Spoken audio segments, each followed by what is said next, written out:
Good morning, dear students. Today I am going to discuss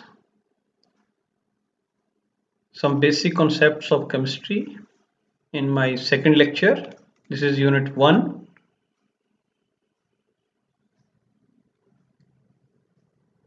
I will discuss following topics. First, what are atoms and molecules? What are properties of matter and how they are measured? Different units of measurements, SI units. Then after measurements, there is uncertainty in those measurements and how we can find a significant number of figures in a given measurement.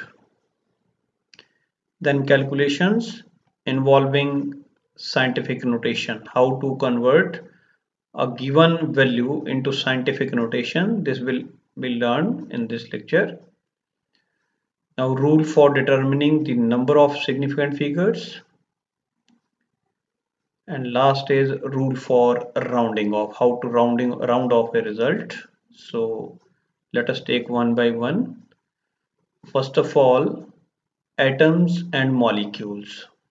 Definition of atom is: an atom is the smallest particle of an element.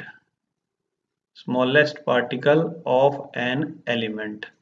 Okay, ध्यान रखना है, पीछे हमने पढ़ा था first lecture में, we have two types of pure substances. One is element, another is compound. Okay, so element is the purest form of a substance which is made up of only one kind of atoms. So atom क्या है? Element के smallest particle हैं. आगे लिखता है which may or may not have independent existence. They may or may not.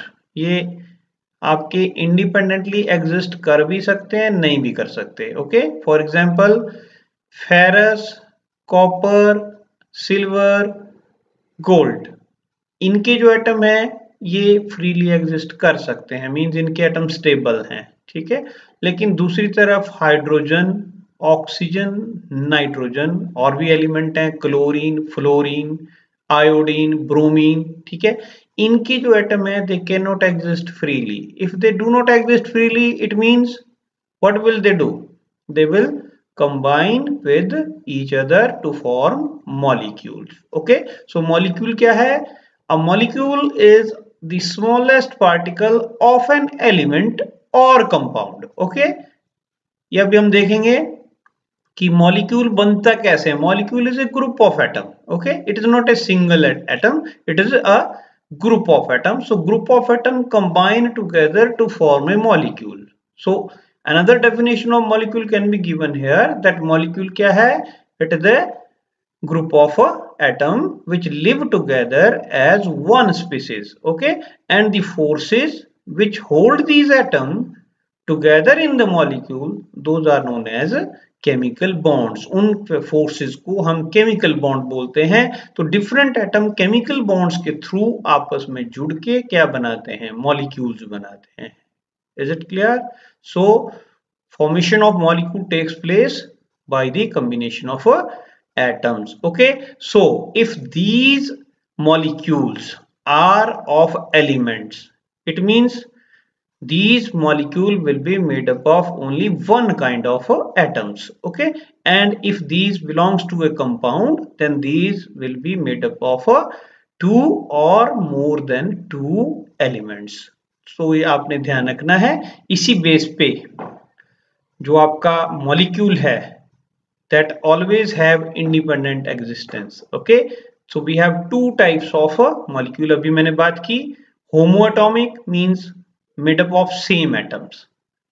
Same atoms के जो आपके मॉलिक्यूल हैं वो कहाँ पाए जाएंगे? Those will be found in case of elements. Okay, so for example we have H2, O2, N2. Here two atoms of hydrogen are combining to form one molecule of hydrogen. Okay, in this case oxygen 2 atom of oxygen, nitrogen 2 atom of nitrogen, fluorine 2 atom of fluorine, chlorine 2 atom of chlorine, and so on. Okay, so these molecules which are made up of only one kind of atoms, those are known as homoatomic molecules. Okay, so these molecules are further categorized as diatomic molecule if they contain two atoms. They may be triatomic if they contain 3 atom. Okay, so ozone is the example here.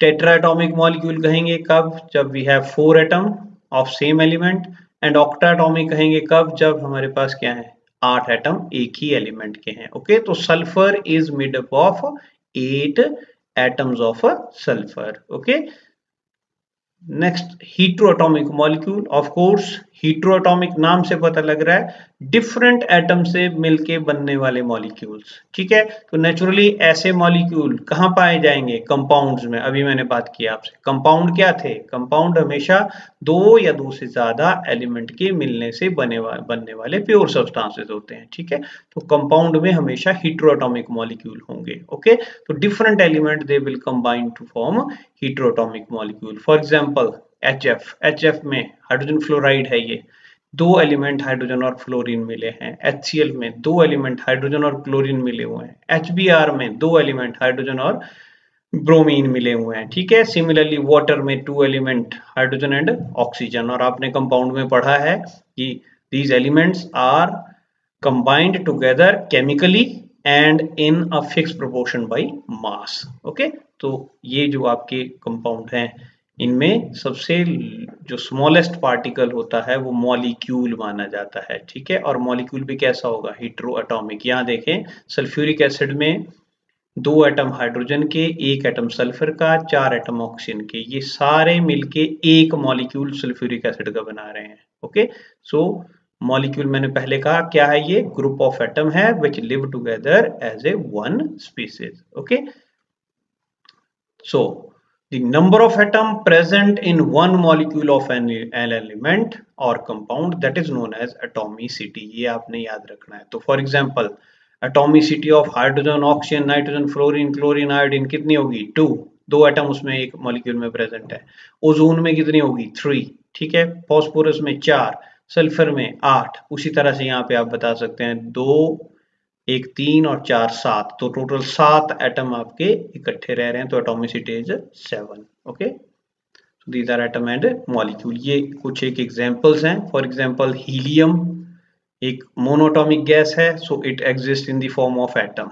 Okay, in case आपके पास hydrogen की बात करें तो hydrogen diatomic molecule है, H2 दो atom इकट्ठे में जुड़ रहे हैं. ठीक है, मॉलिक्यूल में कंपाउंड की बात करें तो ये वाटर है, वाटर में दो हाइड्रोजन जुड़ी हैं एक ऑक्सीजन के साथ, तो it is a two different element they combine to form one molecule. So this is compound. समझ आ रहा है.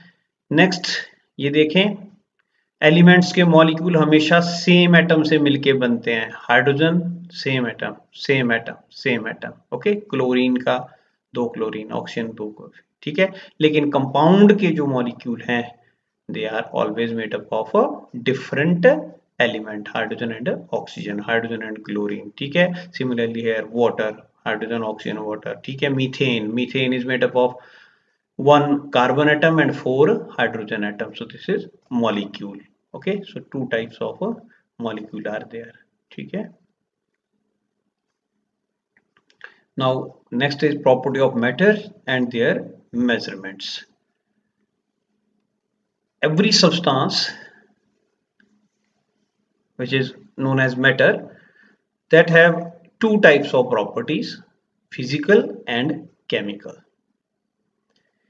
Physical properties, they can be measured without changing the composition of substance. Means किसी भी physical property को जब हम measure करते हैं तो मेजर करती बार सब्सटेंस की फिजिकल स्टेट में कोई चेंज नहीं आता. मींस उसकी शेप, साइज, मास में कोई चेंज नहीं आता. ठीक है, तो फिजिकल प्रॉपर्टीज जो हैं वो प्रॉपर्टीज हैं जिनको हम मेजर कर सकते हैं without changing the composition of substance. ठीक है, और एग्जांपल इसमें है मास, किसी भी चीज का मास. ठीक है, बिना उसकी फिजिकल स्टेट को चेंज किए निकाल सकते हैं. उसका volume, Similarly, density is mass per unit volume. Okay, melting point, boiling point, they can be calculated without changing the composition of a substance. So such properties are called physical property.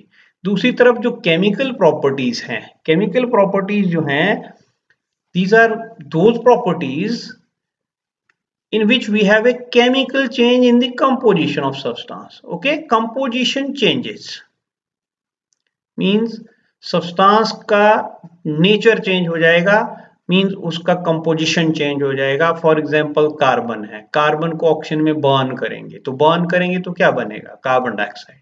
ठीक है, तो इस पूरे process में chemical change हुआ और natural सी बात है कार्बन और ऑक्सीजन दोनों का कंपोजिशन चेंज हो गया और हमें क्या मिला, कार्बन डाइऑक्साइड मिली. ठीक है, यही बेसिक फर्क है एक फिजिकल चेंज और केमिकल चेंज में. एक फिजिकल चेंज जब होता है तो there is no change in composition of substance. ठीक है, लेकिन जब एक केमिकल चेंज होता है, एक केमिकल प्रोसेस होता है, तो there is always a change in composition of substance. तो ये आपने ध्यान रखना है. फिजिकल चेंजेस को इजीली हम रिवर्स कर सकते हैं. ठीक है, लेकिन chemical changes can not be easily reversed, हम उनको रिवर्स नहीं कर सकते. फॉर एग्जांपल देखो, आइस को मेल्ट करके वाटर बन सकता है, वाटर को हीट करके वेपर बन सकते हैं. Reverse process can also be done, means vapours cool करके वाटर एंड वाटर को कूल करके फिर से आइस बनाया जा सकता है. ठीक है, तो ये प्रोसेस रिवर्सिबल है, तो इट मीन्स ये कैसा प्रोसेस है, फिजिकल प्रोसेस है. ठीक है, लेकिन दूसरी तरफ कंबस्शन ऑफ कोल किस टाइप का प्रोसेस है, केमिकल प्रोसेस. एक बार कोल जल गया, कार्बन डाइऑक्साइड बन गई, आप दोबारा से फिर से कार्बन डाइऑक्साइड से कार्बन को अलग नहीं कर सकते, मीन्स कोल आपको दोबारा नहीं मिल सकता. तो ये दोनों प्रोसेसेस का खासियत है.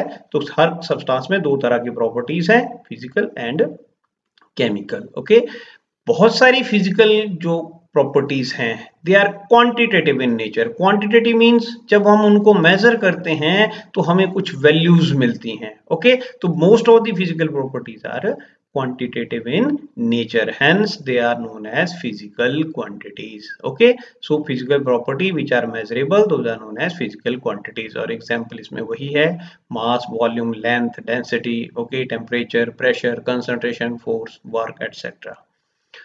Now measurement of any physical quantity जब भी हम करते हैं तो हमेशा हमें दो पार्ट्स मिलते हैं, एक नंबर मिलता है और एक यूनिट मिलती है. ओके, मीन्स जब भी कोई आप मेजरमेंट करेंगे तो आपको इस तरह से एक नंबर और एक यूनिट मिलेगी. फॉर एग्जांपल किसी बॉडी का वेट हमने लिया है, ठीक है, तो 4.5 kg हमें मिला. तो 4.5 इसमें क्या है, नंबर है, और kg क्या है, इसमें यूनिट है. ठीक है, तो जब भी मेजरमेंट की जाएगी फिजिकल क्वांटिटी की, we will get two parts, one is your number, another is unit. Okay, so we have 7 base units in SI system. SI system of units जो है उसमें हमारे पास 7 बेस यूनिट हैं. फॉर एग्जांपल टेम्परेचर के लिए हमारे पास kelvin है. ठीक है, केल्विन कैपिटल के. ठीक है, डिस्टेंस के लिए हमारे पास मीटर है, small m. Electric current is being measured in ampere, so we have A, capital A symbol. Okay, next second is the unit for time, so time S, small s. Now amount of substance is being measured in terms of mole. This we will learn next articles. So what is a mole? So mole is amount of substance. Okay, next mass is measured in kilograms, and luminous intensity of light, that is measured in candela having symbol CD. so these are 7 base unit जो आपने याद रखनी है. ठीक है, इसमें से basic units जो हम यूज करते हैं जनरली वो है टेम्परेचर की, आपकी डिस्टेंस की, नेक्स्ट आपकी टाइम की, देन अमाउंट ऑफ सब्सटेंस की, मोल की. ओके, और किलोग्राम तो खैर डेली यूज की यूनिट है ही है. तो ये 7 बेसिक यूनिट आपकी यहाँ पे यूज की जाती हैं. ठीक है, 3 सिस्टम आपने पढ़े होंगे. एक आपका मीट्रिक सिस्टम है, ठीक है, MKS सिस्टम, एक CGS सिस्टम है, ठीक है, और एक FPS सिस्टम है. ये छोटी क्लासेस में हम पढ़ते हैं, फुट पाउंडल सिस्टम, मीट्रिक सिस्टम, ठीक है, और 1 सेंटीमीटर CGS आपका जो है, ठीक है। तो ये आपका 3 टाइप की जो यूनिट्स हैं वो आपने छोटी क्लासेस में की हैं। हमें सिर्फ बेसिक यूनिट SI यूनिट्स याद रखनी है और ये हमने आपको 7 यूनिट्स बताई, ठीक है। अब देखिए जब भी कोई मेजरमेंट हमने कर ली तो उस मेजरमेंट में कितनी अनसर्टेनिटी है, मींस वो मेजरमेंट कितनी एक्यूरेट है, कितनी उसमें अनसर्टेनिटी है, ये हम क्या करेंगे, निकालेंगे, ठीक है। और वो जो आपकी मेजरमेंट है उसको हम उसकी एक्यूरेसी चेक करेंगे। तो एक्यूरेसी कहता है बहुत सारी साइंटिफिक मेजरमेंट्स की दैट जो है depends upon these 3 factors, okay. जब भी देखिए कोई साइंटिफिक मेजरमेंट हम करते हैं तो कोई ना कोई मेजरिंग डिवाइस यूज करते हैं। फॉर एग्जांपल हम लेंथ नाप रहे हैं तो लेंथ नापने के लिए क्या करेंगे, या तो स्केल लेंगे या कोई आप क्या करेंगे, टेप लेंगे, ठीक है, मेजरिंग टेप लेंगे। तो ये क्या आ गया आपके पास, जो स्केल है या जो मेजरिंग टेप है इसको क्या बोलेंगे हम, मेजरिंग डिवाइस, ठीक है। जिस डिवाइस से आप कोई चीज मेजर कर रहे हैं, फॉर एग्जांपल वेट मेजर कर रहे हैं तो वेट मेजर करने के लिए आप क्या करेंगे, वेइंग मशीन का यूज करेंगे, ओके। तो जब भी आप साइंटिफिक मेजरमेंट करते हैं तो किसी मेजरिंग डिवाइस के यूज के साथ उसको करते हैं, ठीक है। और जब भी कोई मेजरिंग डिवाइस यूज करके कोई साइंटिफिक मेजरमेंट की जाती है कहता, तो उसकी रिजल्ट की जो एक्यूरेसी है that depends upon 3 factor. Number 1 is accuracy of measuring device, कि जो measuring device है वो आपकी कितनी accurate है, ठीक है। Second is skill of observer, means जो आपका ऑब्जर्वर जो उस मेजरमेंट को ले रहा है वो कितना स्किल्ड है, ठीक है, ऑपरेटर जो है उस मशीन को चलाने वाला। थर्ड एनवायरमेंटल फैक्टर, कुछ फैक्टर ऐसे हैं जो इन दोनों पे डिपेंड नहीं करते, एनवायरमेंट के ऊपर डिपेंड करते हैं, ठीक है। इसको ऐसे समझ सकते हैं कि आप वेइंग कर रहे थे, मान लिया वेइंग मशीन से, लेकिन उस टाइम एकदम हवा का झोंका आया, ठीक है। तो हल्का सा पैन के ऊपर अगर हवा का झोंका लगेगा तो what will happen, weight will increase, ठीक है। तो हल्का सा ही बढ़ेगा लेकिन बढ़ जाएगा, है ना। तो आपकी मेजरमेंट तो ठीक थी लेकिन एनवायरमेंटल फैक्टर ने क्या किया, उस मेजरमेंट को थोड़ा सा डिस्टर्ब कर दिया, ठीक है। तो ये 3 फैक्टर जो है। अब कहता है हम क्या करते हैं, सेम मेजरमेंट्स को हम बार बार रिपीट करते हैं, ठीक है। क्यों रिपीट करते हैं, ताकि उन सब मेजरमेंट से जो वैल्यूज मिली हैं उनकी हम क्या निकाल लें, एक एवरेज वैल्यू निकाल लें, ठीक है। फॉर एग्जांपल मुझे किसी पर्सन की हाइट नापनी है, ठीक है। मैं उसकी एवरेज हाइट निकालने के लिए क्या करूंगा, 3-4 बार उसकी हाइट नापूंगा, ठीक है। और 3-4 बार हाइट नाप के जो मुझे वैल्यू मिलेंगी उन वैल्यूज को सबको ऐड करके नंबर ऑफ वैल्यू से डिवाइड कर दूंगा, क्या मिल जाएगी मुझे, एवरेज वैल्यू मिलेगी, ठीक है। तो ये जो एवरेज वैल्यूज मुझे मिलेंगी, ये एवरेज वैल्यू हमेशा हर मेजरमेंट में निकाली जाती है, ठीक है। अब देखिए अगर एवरेज वैल्यू जो है डिफरेंट मेजरमेंट्स की वो क्लोज टू करेक्ट वैल्यू आए, ठीक है, तो ऐसी मेजरमेंट्स को एक्यूरेट कहा जाता है। तो दिस इज एक्यूरेसी। एक्यूरेसी क्या है, accuracy is a measure of difference between the average value and actual value, और you can say correct value, ठीक है। करेक्ट वैल्यू और एवरेज वैल्यू के बीच का जो डिफरेंस है वो हमें बताएगा कि जो आपका रिजल्ट है वो कितना एक्यूरेट है, ठीक है। अगर आपकी डिफरेंट वैल्यूज जो डिफरेंट मेजरमेंट से मिली हैं वो आपस में क्लोज हैं, नेचुरली अगर आपस में वो क्लोज होंगी तो उससे क्या होगा, they will be close to their average value, वो अपनी एवरेज वैल्यू के भी क्लोज होंगी। तो ऐसी मेजरमेंट को प्रिसाइज मेजरमेंट कहा जाता है, ठीक है। फॉर एग्जांपल आप वॉल्यूम नाप रहे हैं, एक बार आपने 10.1 नापा, दूसरी बार आपने 10.0 नाप दिया, तीसरी बार आपने 10.2 नाप दिया, ठीक है। तो ये जो 3 वैल्यूज हैं ये तीनों वैल्यूज क्या हैं, एक दूसरे के क्लोज हैं, ठीक है। तो ये जो क्लोज होना है इसको क्या बोलते हैं हम, कि हमारा जो वैल्यूज है मीन जो हमारा जो रिजल्ट है वो क्या है, वो प्रिसाइज रिजल्ट है, ठीक है। प्रिसीजन है, उसमें बार बार हमें लगभग सेम वैल्यूज मिल रही हैं। प्रिसीजन जो है ये डिपेंड करता है मेजरिंग डिवाइस के ऊपर और स्किल ऑफ ऑब्जर्वर के ऊपर। ठीक है, किसी भी मेजरमेंट का जो प्रिसीजन है मींस वो वैल्यू कितनी प्रिसाइज है वो मेजरिंग डिवाइस के ऊपर डिपेंड करेगा, उसके ऑब्जर्वर के स्किल पे डिपेंड करेगा। ठीक है, कोई भी मेजरमेंट कहता है उसका पुअर प्रिसीजन हो सकता है। ओके, मेजरमेंट में है पुअर प्रिसीजन। अभी मैं आगे आपको एग्जांपल बताऊंगा। किसी भी मेजरमेंट में प्रिसीजन पुअर हो सकता है, लेकिन ऐसी मेजरमेंट की एक्यूरेसी अच्छी हो सकती है। ठीक है, लेकिन उल्टा नहीं हो सकता। मींस गुड प्रिसीजन का मतलब ये नहीं है कि एक्यूरेसी भी गुड होगी। ठीक है, इसको आप ऐसे समझ सकते हैं कि एक पर्सन ने वेट तोलने के लिए गलती से 2 किलो की जगह 1 किलो वेट ले लिया। ठीक है, वो बार बार 1 किलोग्राम के वेट से तोलता जा रहा है चीजों को। ठीक है, अब अल्टीमेटली हो क्या रहा है, 2 की जगह उसने 1 लिया, मींस 2 की जगह वो 1 को मिस्टेकन कर रहा है। तो नो डाउट वेइंग तो उसकी ठीक आएगी। ठीक आएगी मतलब 1 किलो के हिसाब से ठीक आएगी, नॉट विद 2 kg। समझ रहे हैं बात? तो इस केस में हमारे पास उसका जो प्रिसीजन है 1 किलो से हो सकता है वो बिल्कुल सही नापे। ठीक है, तो प्रिसीजन आपका सही हो सकता है, लेकिन यहाँ पे एक्यूरेसी की कोई गारंटी नहीं है। ठीक है, मींस उल्टा नहीं हो सकता कि गुड एक्यूरेसी है तो आपका जो गुड एक्यूरेसी है इसका मतलब ये नहीं कि रिजल्ट भी क्या है, जो आपका रिजल्ट आ रहा है वो भी प्रिसाइज हो, है ना। ये हम आगे देख लेंगे, अभी क्लियर हो जाएगा आपको।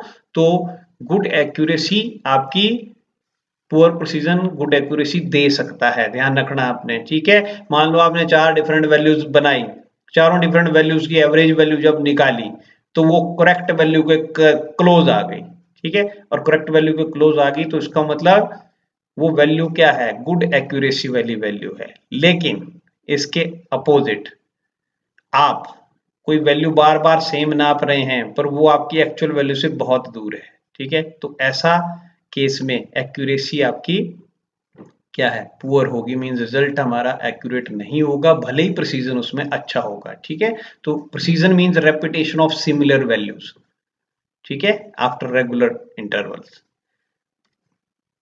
तो ऐसे एरर्स जो मिस्टेक ऑफ ऑपरेटर्स की वजह से अराइज होते हैं उनको हम सिस्टमैटिक एरर्स बोलते हैं। ठीक है, यहां पे मैंने थोड़ा सा आपको समझाया हुआ है डिफरेंस बिटवीन दीज टू कि कैसे एक्यूरेसी और प्रिसीजन आपस में डिफर करते हैं। तो एक्यूरेसी क्या इंडिकेट करती है कि जो आपकी वैल्यूज हैं, है ना, मेजरमेंट की, वो कितनी क्लोज हैं, किसके, एक्सेप्टेड या करेक्ट वैल्यू के। जबकि प्रिसीजन क्या इंडिकेट करता है, ये क्लोजनेस ऑफ 2 और मोर मेजरमेंट को आपके इंडिकेट करता है कि वो जो मेजरमेंट आपने की वो आपस में कितनी क्लोज है। ठीक है, दूसरा यहाँ पे जो आपकी मेजरमेंट है, जो मेजरमेंट है that will be your measurement will be close to the standard measurement, और यहाँ पे your measurement will be similar every time. जितनी बार आप मेजर करोगे मेजरमेंट सेम होगी। ठीक है, ये वही जो मैंने 1 किलो की बात की तो सेम वो रिपीट तो कर रहा है, एक्यूरेसी उसमें नहीं होगी लेकिन प्रिसीजन उसमें होगा। ठीक है, और accuracy not depend on precision. Accuracy कहता है प्रिसीजन पे डिपेंड नहीं करती, लेकिन precision is not dependent on accuracy.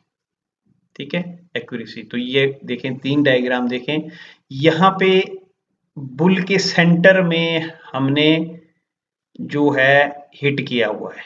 ठीक है, तो इस रिजल्ट को आप देखें, यहाँ पे एक्यूरेसी भी है, प्रिसीजन भी है। ठीक है, प्रिसीजन मतलब 3 जो आपके तीर हैं वो बिल्कुल क्लोज लगे हैं एक दूसरे के।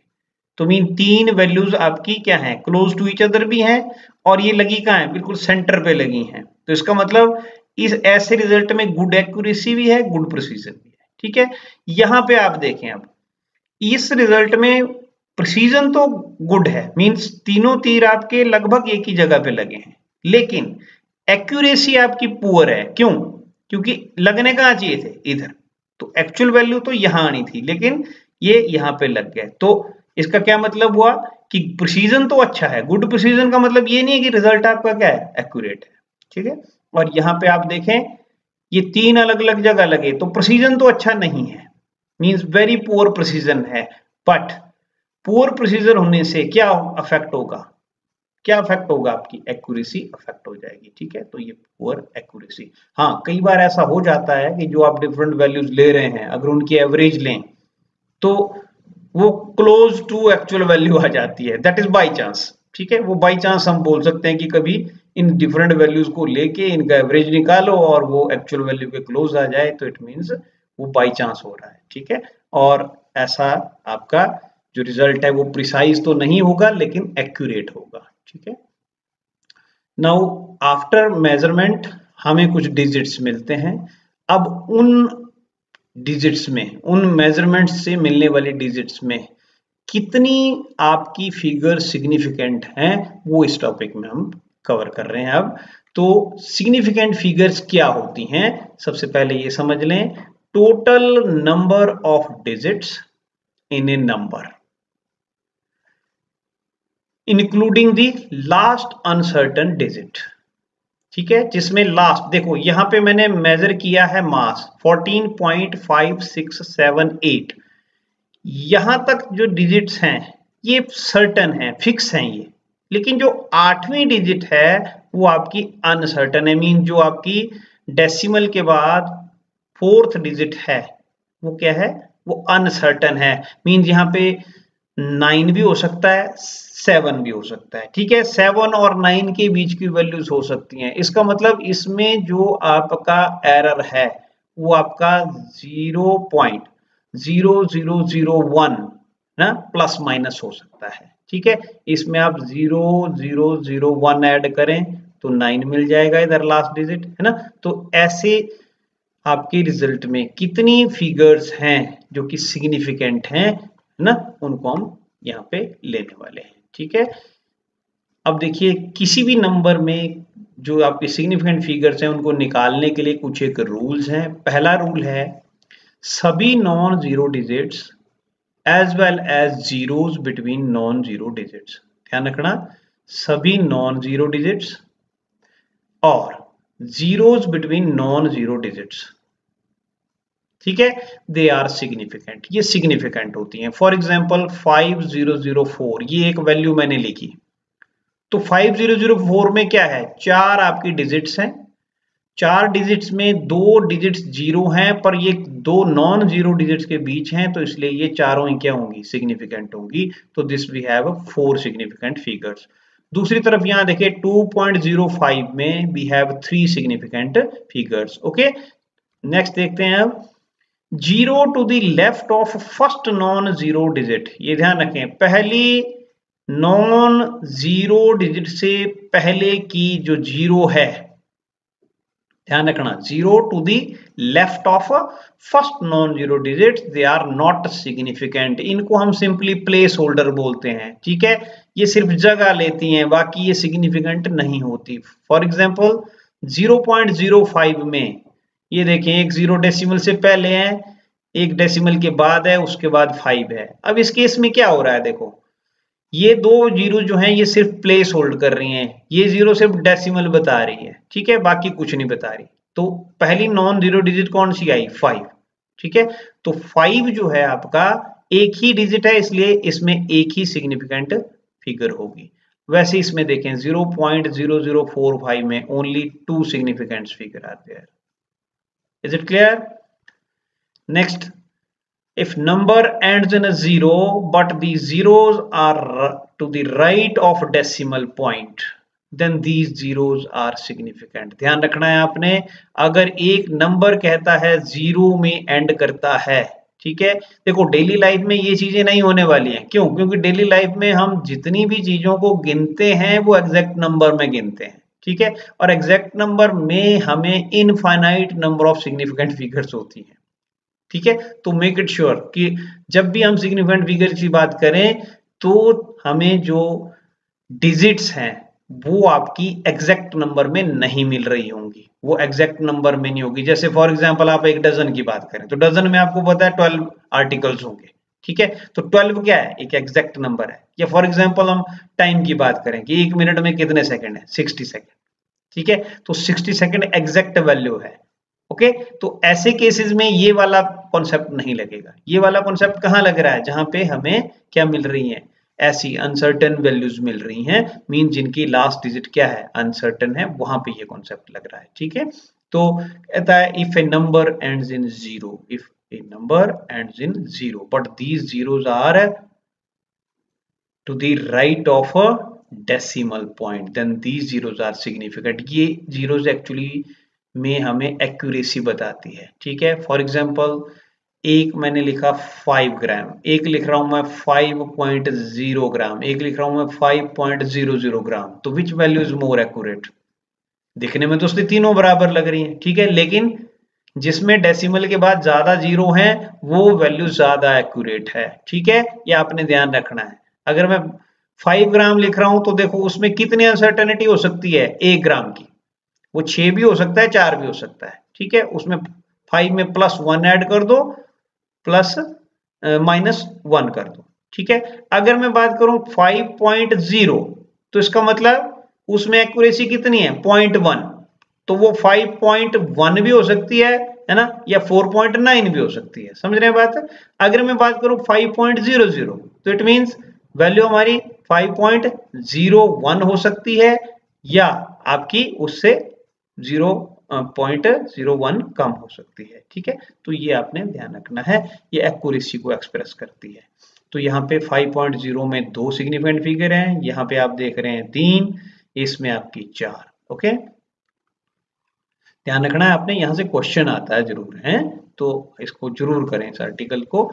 नेक्स्ट है if number ends in zero but these zeros are not to the right of a decimal point, ठीक है, देन दीज जीरो मे और मे नॉट बी सिग्निफिकेंट। ठीक है, अगर ये जीरो डेसिमल पॉइंट के राइट की तरफ नहीं है तो ये जीरो सिग्निफिकेंट हो भी सकती हैं, नहीं भी हो सकती है। ठीक है, तो ये जो एम्बिग्यूटी है इस प्रॉब्लम को सॉल्व करने के लिए, फॉर एग्जांपल देखो 10500 मीन 10,500 मेरे पास एक वैल्यू है। अब इसमें 3 सिग्निफिकेंट फिगर भी हो सकती हैं, 4 भी हो सकती हैं, 5 भी हो सकती हैं। ठीक है, क्यों? क्योंकि यहाँ पे कहीं पे भी डेसिमल नहीं लगा है। ओके, तो ऐसे केसेस में हमारे पास ये बताना कि सिग्निफिकेंट फिगर कितनी है ये मुश्किल हो जाता है। इसलिए हम क्या करते हैं, इस एम्बिग्यूटी को रिमूव करने के लिए हम क्या करते हैं, ऐसी वैल्यूज को एक्सपोनेंशियल साइंटिफिक नोटेशन की फॉर्म में या एक्सपोनेंशियल की फॉर्म में एक्सप्रेस करते हैं। ठीक है, मींस इस फॉर्म में एक्सप्रेस करेंगे n × 10⁻n, where n, capital N क्या है, कैपिटल N क्या है, ये आपका होल नंबर है, कंप्लीट नंबर है, नेचुरल है, इसकी बात जो वैल्यू है वो 1 से लेके 9 के बीच में होगी। ठीक है, तो n is the number with a single non zero digits, mean it is between 1 to 9। Okay, left of decimal point पे। और जो आपका n है, स्मॉल n है, स्मॉल n क्या है, इट इज पावर ऑफ 10। ठीक है, 10 की ये पावर है। ये कैसे होता है ये अभी हम देखेंगे। ये देखिए, पहले हम सिग्निफिकेंट फिगर्स देख लें। इस वैल्यू में 0 to the right of decimal क्या होगी, सिग्निफिकेंट होगी। तो टोटल फिगर 1 2 3 और 1 4, 4 सिग्निफिकेंट फिगर। नेक्स्ट यहाँ देखें 1 2 3 4 5 6 एंड 7 सिग्निफिकेंट फिगर। ठीक है, नेक्स्ट यहाँ देखें 1.0200, तो सारी क्या है आपकी सिग्निफिकेंट है, तो कितनी हुई 5। ठीक है, नेक्स्ट इसमें 807000, तो इसमें आपके पास 3 सिग्निफिकेंट फिगर्स हैं। ये कैसे निकलती हैं ये मैं आपको बताऊंगा। तो ये आपकी 3 जो जीरोस हैं, क्योंकि यहाँ डेसिमल नहीं लगा है, तो दीज में बी सिग्निफिकेंट और दीज में नॉट बी सिग्निफिकेंट। ओके,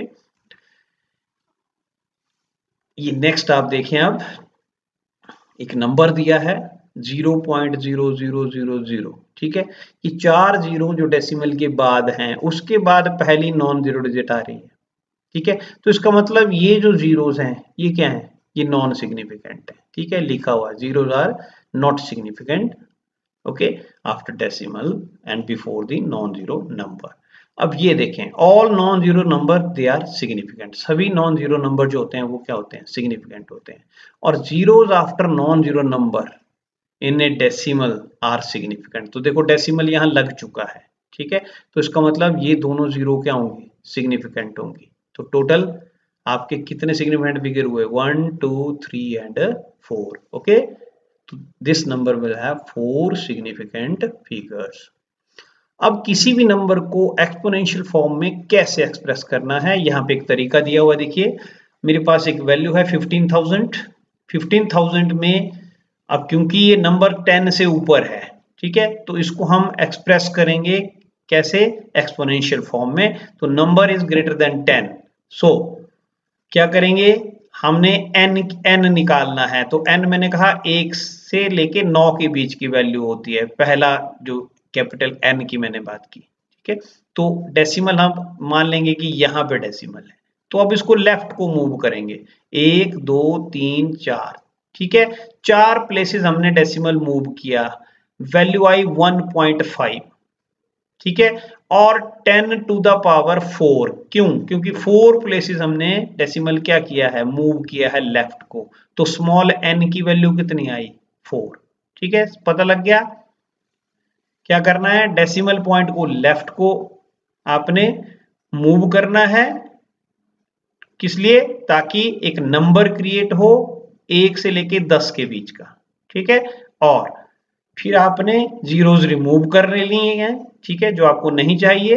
और फाइनली काउंट आपने करना है कि कितनी डिजिट्स आपने प्रेजेंट है आपके नंबर में. तो यहां देखो अब कितने डिजिट प्रेजेंट हैं, 2. तो इसमें कितनी सिग्निफिकेंट फिगर्स आई, 2. तो 15,000 हैव 2 सिग्निफिकेंट फिगर्स. ये आपने ध्यान रखना है. साइंटिफिक नोटेशन में बदलने के लिए यहां देखें, ये डेसिमल पॉइंट है. ये सिंपल से तरीके से समझाया हुआ मैंने. अगर डेसिमल पॉइंट आप लेफ्ट को मूव करते हैं तो एक्सपोनेंट में मतलब 10 की जो पावर है वो बढ़ती है, ठीक है. और इन केस आप डेसिमल पॉइंट राइट की तरफ मूव करते हैं तो एक्सपोनेंट्स की पावर घटती है, डिक्रीज करती है. ये 2 एग्जांपल लेके बताया हुआ है. यहां देखें 156000 ये डेसिमल लगा है, ठीक है. मैंने डेसिमल को मूव किया, क्यों, ताकि मैं इसको साइंटिफिक नोटेशन की फॉर्म में एक्सप्रेस कर सकूं, ठीक है. तो कितने पॉइंट मूव किया मैंने, 1, यहां से चला मैं 1 2 3 4 5, वैल्यू है 1.56 and 10 is to power 5. 5 point में लेफ्ट गया तो 10 की पावर बढ़ी, देखो 5 हुई, ठीक है. तो डेसिमल पॉइंट मूव्स 5 प्लेसेस. अब यहां पे देखो डेसिमल पॉइंट 1 2 3 4 5 एंड 6, 5.3 है, ठीक है. मैंने कहा n की वैल्यू जो है 1 और 9 के बीच में आनी चाहिए, ठीक है. तो पहली नॉन जीरो डिजिट कौन सी है, 5. तो यहां से मैं मूव करूंगा, कहां पहुंचूंगा 5 तक. तो फर्स्ट नॉन जीरो डिजिट में जब 5 के बाद लगाऊंगा डेसिमल. अब देखो डेसिमल कितने पॉइंट मूव हुआ, 1 2 3 4 5 and 6.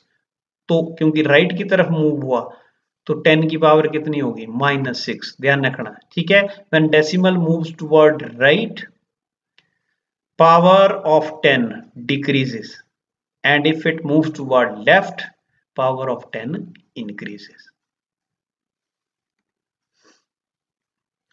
Now calculations involving such type of scientific notation. सबसे पहले मल्टीप्लिकेशन एंड डिवीजन. जब भी हम ऐसी आपकी साइंटिफिक नोटेशन को मल्टीप्लाई करते हैं या आपके डिवाइड करते हैं तो क्या करना है, देखो मल्टीप्लिकेशन में जो नंबर्स हैं n ये मल्टीप्लाई किए जाते हैं और जो पावर है वो ऐड की जाती है. कब, मल्टीप्लिकेशन में, ठीक है.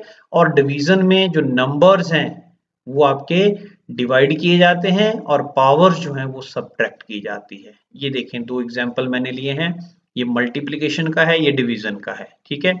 2.5 into 10 to power 17 multiplied by 5.0 into 10 to power 14, इनको मल्टीप्लाई करना है, ठीक है. तो देखो ये n है, इसमें ये n है, इन दोनों को मल्टीप्लाई करेंगे, ये देखें, और जो पावर्स हैं उनको ऐड करेंगे, ठीक है. तो मल्टीप्लाई किया हमने 2.5 को 5.0 से, कितना आया 12.5, ओके. और पावर्स को ऐड किया 17 प्लस 14 कितना है 31. तो आंसर हमारे पास कितना आएगा 12.5 इंटू 10 टू पावर 31. अब ये यहाँ पे देखें 10 से बड़ी है ये वैल्यू, क्या करना है मुझे, डेसिमल लेफ्ट को मूव करना है. डेसिमल लेफ्ट को मूव किया करना है, क्यों, क्योंकि ताकि ये साइंटिफिक नोटेशन में कन्वर्ट हो जाए वैल्यू, ठीक है. तो डेसिमल को लेफ्ट को मूव करूंगा तो एक पावर बढ़ जाएगी, ठीक है, अभी मैंने बताया आपको। तो आंसर आएगा 1.25 इंटू 10⁻32। वैसे यहां देखें डिवीजन में, डिवीजन के केस में 2.5 डिवाइड बाई 5.0 और पावर्स यहाँ पे सब्ट्रैक्ट करनी है, माइनस करनी है, ठीक है, means subtract the bottom from the top, top value से बॉटम वाली माइनस करनी है। वैसे ही इन दोनों को डिवाइड करना है जैसे आप डिवाइड करते हैं, ठीक है। तो 2.5 डिवाइड बाई 5.0 कितना आया 0.5, ओके, और 17 माइनस 14 कितना आ रहा है 3, तो आंसर आया 0.5 इंटू 10⁻3। अब देखो जीरो है, हमें इसको क्या करना है साइंटिफिक नोटेशन में बदलना है, तो डेसिमल कहां लेके जाएंगे, राइट, राइट की तरफ लेके जाएंगे तो पावर आपकी घटेगी। आंसर क्या आएगा 5.0 इंटू 10⁻2। क्लियर। नेक्स्ट देखें, साइंटिफिक नोटेशन का एडिशन बताया है, इससे पहले हमने मल्टीप्लिकेशन और डिवीजन किया। अब एडिशन और सब्ट्रैक्शन करेंगे, कैसे इनको ऐड करेंगे, कैसे सब्ट्रैक्ट करेंगे, ठीक है। सबसे पहले जब पावर सेम हो, व्हेन पावर्स आर सेम, उस केस में क्या करना है, हमें सिर्फ जो आपके कोफिशिएंट्स हैं, मीन जो n की वैल्यूज हैं, उनको ऐड या सब्ट्रैक्ट करना है, बाकी जो पावर्स है उसको कॉमन लेना है, ठीक है। तो ऐड और subtract the coefficient and keep the power of 10 common, common रखनी है। तो ये देखो 10⁻5 ये कॉमन निकल गया और 3.5 में 2.3 जब ऐड किया तो आपको आंसर मिला 5.8। तो इन दोनों को ऐड करके 5.8 इंटू 10⁻5, ठीक है। अगर ये दो वैल्यू डिफरेंट हो, अभी हम अगले एग्जांपल में देखेंगे, तो इनको बराबर कर लिया जाता है, ठीक है। नेक्स्ट देखें यहाँ पे 8.9 10⁻3, यहाँ पे सेम एक्सपोनेंट्स हैं तो दोनों का आपका कॉमन क्या आ गया 10⁻3, और यहाँ पे इसमें से इसको सब्ट्रैक्ट करो, आंसर इज 2.6, ठीक है। तो यह कह रहा है कि अगर जरूरत पड़े तो आपने क्या करना है, जो आंसर आपके पास आ रहा है उसमें क्या करना है, जो एक्सपोनेंट्स हैं उनको एडजस्ट कर लेना है ताकि हमें क्या मिले, साइंटिफिक नोटेशन मिले। यहाँ जरूरत नहीं है, यहाँ क्योंकि n आपका क्या है 5 है, यहाँ n की वैल्यू 2 है, ठीक है, तो यहाँ जरूरत नहीं पड़ रही, तो इस केस में नहीं पड़ रही हमें जरूरत पावर चेंज करने की, पिछले केस में पड़ी थी, ठीक है। अब देखो जब एक्सपोनेंट्स डिफरेंट हो तो क्या करना है, पावर्स डिफरेंट है, जैसे ये क्वेश्चन है, तो इस क्वेश्चन में 3.5 इंटू 10⁻6 प्लस 2.3 इंटू 10⁻5 दोनों पावर डिफरेंट है, ओके। तो अब कॉमन करने के लिए क्या करेंगे, या तो इसको घटा देंगे या इसको बढ़ा देंगे। लेट अस सपोज इसको बढ़ाना है, तो इसको बढ़ाने के लिए क्या करना पड़ेगा, डेसिमल एक पॉइंट लेफ्ट ले जाना पड़ेगा। तो डेसिमल एक पॉइंट लेफ्ट ले जाएंगे तो ये वैल्यू कितनी बची 0.23 10⁻6, ठीक है। पावर एक बढ़ गई, ये आपका डाउन आ गया, डेसिमल घटा पावर बढ़ी, ठीक है, लेफ्ट की तरफ आया। अब इन कोफिशिएंट को आपने क्या करना है, वैसे ही पहले की तरह क्या करना है, ऐड कर देना है और जो पावर्स हैं वो कॉमन हो जाएंगी, ठीक है, क्लियर। इसमें भी लिखा हुआ है कि अगर जरूरत पड़े तो इसको आप साइंटिफिक नोटेशन में बदल सकते हैं डेसिमल को मूव करके। नाउ जो सिग्निफिकेंट फिगर्स हैं उनको हम, जो रिजल्ट्स हैं उनको निकालने के लिए क्या करते हैं, इन सिग्निफिकेंट फिगर्स को देखो कई बार मल्टीप्लाई करना पड़ता है, कई बार हम डिवाइड करते हैं, कई बार हम सब्ट्रैक्ट करते हैं, कई बार ऐड करते हैं, ठीक है। तो इनसे जो मिलने वाला रिजल्ट है उस रिजल्ट में कितनी सिग्निफिकेंट फिगर्स होंगी उसके लिए कुछ एक रूल्स हैं, ठीक है। फाइनल रिजल्ट हम जो निकालेंगे उसमें कितनी फिगर्स होंगी वो आपका ये रूल बताएगा। तो ये देखो result of addition and subtraction, किसी भी एडिशन और सब्ट्रैक्शन का जो रिजल्ट है that should be reported to the same number of decimal places, that should be reported to the same number of decimal places as that of the term with the least number of decimal places, ठीक है। कहता है addition और subtraction का जो result है वो आपने उतने नंबर ऑफ डेसिमल प्लेसेस तक ही एक्सप्रेस करना है जितने नंबर ऑफ प्लेसेस किसमें हैं, उस वैल्यू में जिसमें सबसे कम आपके डेसिमल प्लेसेस आते हैं। अब एग्जांपल लेंगे हम, क्लियर हो जाएगा आपको ये बात, ठीक है। नेक्स्ट है द रिजल्ट ऑफ मल्टीप्लिकेशन और division should be reported to the same number of significant figures as are possessed by least precise term. अभी मैंने प्रिसीजन की बात की, ठीक है। तो जो सबसे कम प्रिसाइज वैल्यू होगी, उस वैल्यू में कितनी सिग्निफिकेंट फिगर्स हैं, उससे ज्यादा एक्यूरेट आपका रिजल्ट नहीं आ सकता। सिंपल सी बात है, मेरा रिजल्ट मेरी जो वैल्यूज मैं यूज कर रहा हूं उन वैल्यू से ज्यादा एक्यूरेट नहीं हो सकता, सीधी सी बात है। तो जितनी भी मैंने वैल्यूज यूज की उनमें जो सबसे कम एक्यूरेट वैल्यू थी, लीस्ट प्रिसाइज वैल्यू थी, ठीक है, उस वैल्यू के ऊपर मेरा रिजल्ट डिपेंड करेगा। ठीक है, तो यहां पे देखें, ये मैंने एग्जांपल लिया हुआ है। इस केस में आप देख रहे हैं हमने एडिशन और सब्ट्रैक्शन किया है, तो जो आंसर है वो हमने राउंड ऑफ करना है कहां तक, least number of decimal places. ये देखो दो वैल्यूज थी मेरे पास 1.457 और दूसरी वैल्यू थी 83.2। अब यहां पे आप देखें जो आपका वैल्यू है, लीस्ट प्रिसाइज वैल्यू कौन सी है, सबसे कम डेसिमल वाली कौन सी है, 83.2। मींस डेसिमल के बाद केवल एक डिजिट है यहाँ पे और यहाँ पे 3 है, तो वैल्यू तो आएगी आपकी ये, पर जब हम इसको रिपोर्ट करेंगे तो कितने डेसिमल के बाद एक पॉइंट तक ही रिपोर्ट करेंगे। ठीक है, तो वैल्यू हमें इस वैल्यू को राउंड ऑफ करना पड़ेगा। अभी मैं बताऊंगा राउंडिंग ऑफ के रूल। तो इस वैल्यू में देखो अगली डिजिट आपकी 5 है, तो इस वैल्यू को मैंने क्या बना दिया, 7।